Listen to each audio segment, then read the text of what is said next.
I think I'm a terrible driver so far, most likely from inexperience, but still. I would move slow, grip the steering wheel real tight so my ride is not always the smoothest, and continuously remind myself to stand upright so that I have an odd sense of focus. So it's kinda ironic that one of my most sought after video games is the swan song of a series that not only encourages players to drive recklessly at ludicrous speeds, but also glorifies crashing, making you see all the scrap and chip paint you make along the way, have others join you in the process, and making damn sure you enjoy every bit of it. It has the loud and in-your-face sights and sounds of a monster truck rattle, but the sense of speed and split-second precision of a Formula 1 race. And this game has representatives from both genres of vehicular entertainment. Finally, I've played Burnout Paradise. I say I'm little cousin. Oh, I already know it goes on. Oh, it goes on. Oh, that's the way it goes. Well, I've had fun memories of playing other Burnout games, like Takedown, Revenge, and even Dominator on the PSP. It was Paradise that piqued my interest on the series, with its promise of an open-world Burnout game, seemingly taking the tested mechanics from its contemporaries, like Midnight Club with its open-world design of races, giving you the freedom to move through the race however you want. Also taking some notes from its cousin Need for Speed with its more balanced arcade sim driving while keeping the Burnout intensity and personality. It seemed like a match made in racing game heaven for me. When it released in 2008, initial reviews of the game were fairly positive, and so that added even more fuel to my hype. It led me to believe that Paradise lives up to its namesake, becoming the ultimate Burnout experience that anyone and everyone will enjoy. I honestly couldn't wait to get my hands on the game. 12 years later. Over time, my interest on racing games fell to the curb. Having little to no spare money to buy games for my PS3 at the time, I had to be very picky when it came to the games I got. Nevertheless, better late than never did I finally get my hands on Burnout Paradise, with a remastered version on PS4 that includes all DLCs released for the game and some graphical touch-ups. Throughout my playthrough of the game, some long-forgotten feelings returned that I very much welcomed, but I've also realized how some of these feelings might be stuck in time, and the same may apply to the Burnout franchise, may it be for better or worse.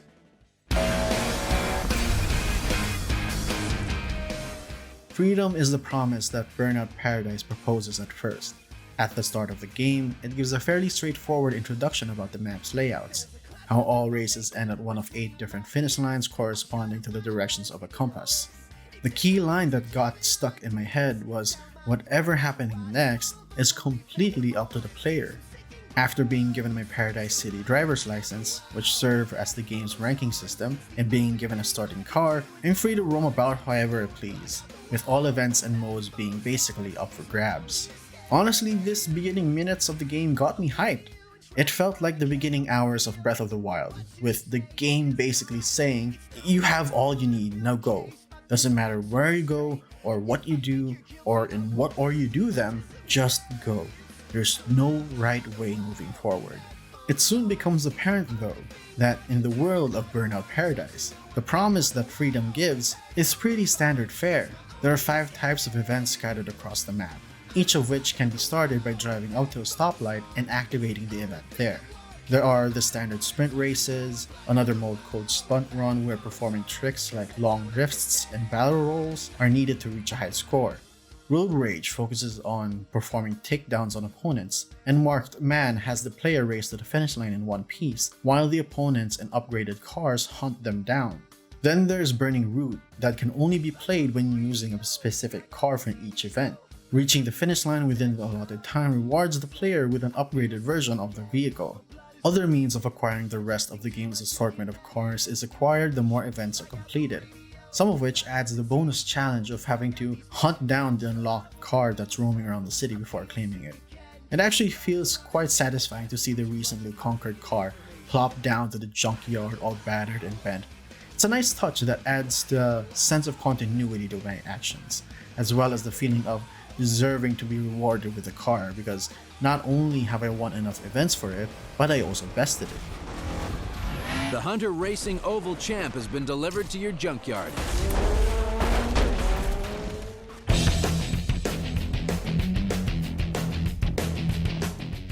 Now, those 5 types of main events that I mentioned takes the bulk of Paradise's gameplay, but for the 120 total events that spread out across the map, the experience does wear itself out after a while.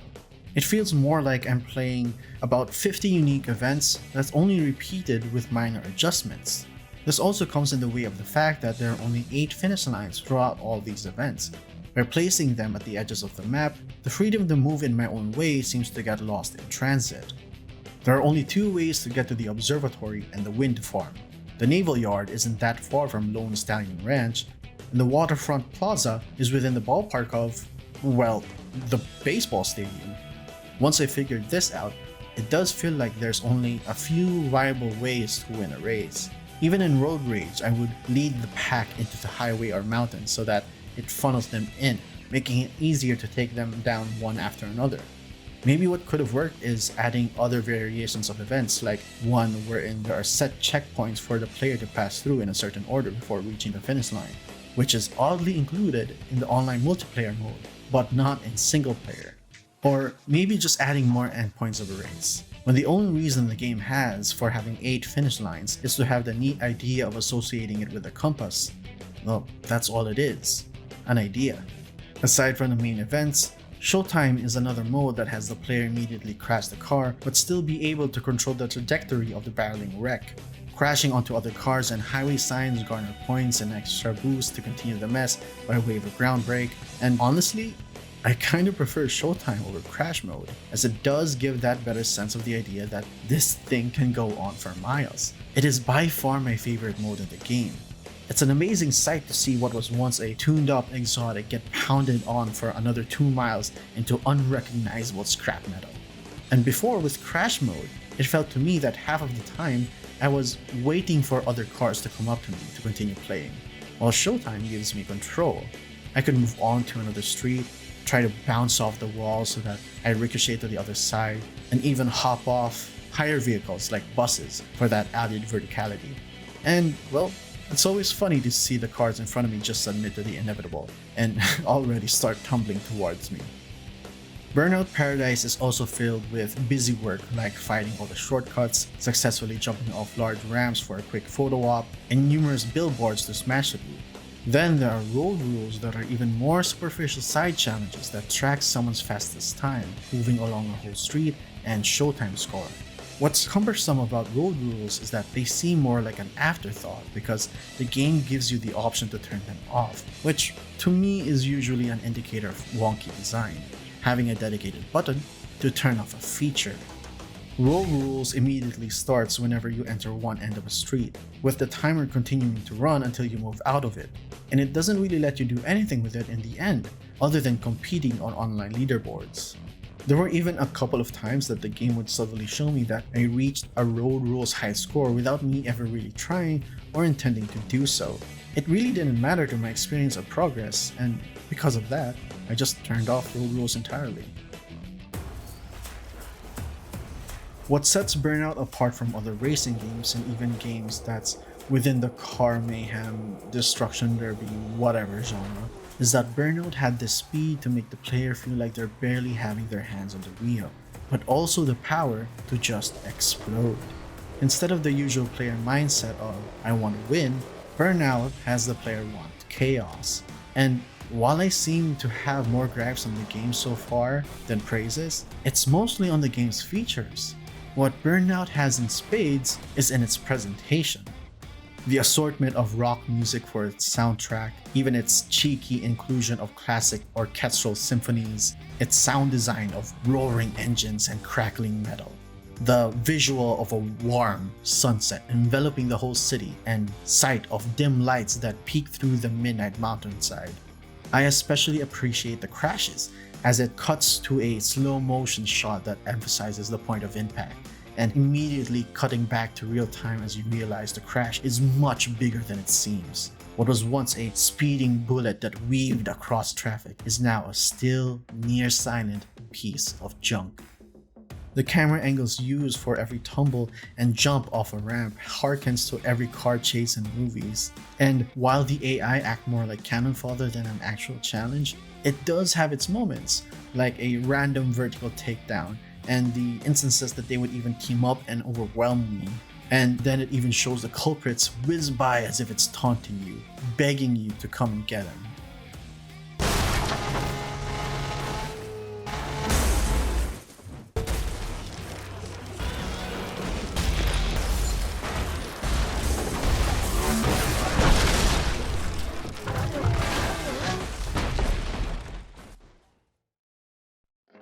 By the time I finished the end of the game, I realized that I might have misunderstood the initial promise of freedom that Burnout Paradise gave in the beginning. I expected freedom of choice and a vast number of activities to do, but then I realized that that might be the wrong way to look at this game, and even with the Burnout games in general. I think the freedom that the game meant is more of an open road than I realized. It's more on how the player should express themselves, whether through gameplay or what part of the game they want to play. What makes this different from what I said earlier is that the first expectation frames the game as the player experienced the world created by the developer. The reality I faced is the inverse of that. Paradise is at its best when I created stories and unique experiences from the activities it has given me. It gave me the canvas to race, and I just painted the road with scrap metal and burned rubber. It's the joy that I think some get from driving in real life that I have yet to experience, but hopefully will feel soon. The energy of driving through the open road, having the sense of forward momentum and excitement to see where the road may take you. Maybe it's that energy that resonated with people in Burnout's heyday, and maybe as well with me at the time. It's a nice way to feel carefree and just bask in the Burnout charm. It's a nice feeling to reminisce on it, but it does make me wonder if that energy can ever be revived or even replicated. I think modern racing games that have thrived in the 8th generation of consoles stood out because of their own definition of a fun racing game through its mechanics and features. Forza gives vast ways to express oneself in the driving and openly connect with other players to ride together. Rocket League mixed driving mechanics with football, complemented with solid control akin to a fighting game that it even bloomed a very healthy esports scene. Gran Turismo is, well, Gran Turismo. And even Codemasters should be given a shout out for their lineup of games. Burnout was special because it seemingly only focused on one thing that may not even be related to racing at all, but can be felt by everyone whether they're interested in cars or not. It's actually an abstract feeling that only comes up when you are given the space to just be free and come up with your own experience through your own means. May it be chaos or control, done in elegance or in crudeness. Whichever it is, that's paradise for the person, I guess. And I guess I felt that with Burnout Paradise in the end. The thing that Burnout brings and shines bright with it is the feeling of cathartic joy.